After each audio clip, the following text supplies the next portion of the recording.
ওমা, খেতে দাও। হ্যাঁ, খেতে দেবো তো। হ্যালো বন্ধুরা, আপনারা সবাই কেমন আছেন? আশা করছি ভালোই আছেন, আমরাও ভালো আছি। এই আজকে বুধবার, আজকে কি রান্না বান্না করেছি তাই আপনাদের দেখাবো বলে তাই হাজির হলাম। তাহলে চলেন আজকে কি রান্না বান্না হয়েছে দেখবেন। দেখা প্রথমেই দেখেন, সাদা ভাত গরম আছে বন্ধুরা, সাদা ভাত, গরম গরম সাদা ভাত।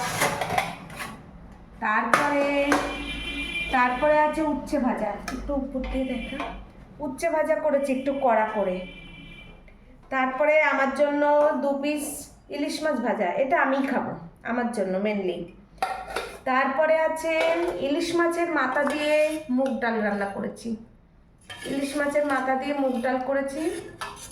এই মুগ ডালটা আমার ভীষণ ভালো লাগে, ইলিশ মাছের মাথার মুগ ডালটা হালকা ভেজে নিয়ে ডালটা করেছি। তারপরে আছে এই দেখেন, ছেলের জন্য, ছেলেও খাবে আর বাবাও খাবে, কাতলা মাছ রান্না করেছি আলু দিয়ে। আর আগের দিনের একটু ইলিশ মাছ রান্না আছে, সর্ষে বাটা, এটাও খাওয়া হবে। এই হচ্ছে আমার আজকে রান্না বান্না। তাহলে বন্ধুরা, আমার রান্না বান্না যদি ভালো লাগে আপনাদের, একটু লাইক কমেন্ট করে দেবেন। আবার পরের ভিডিওতে দেখা হচ্ছে, এখনের মতন টাটা।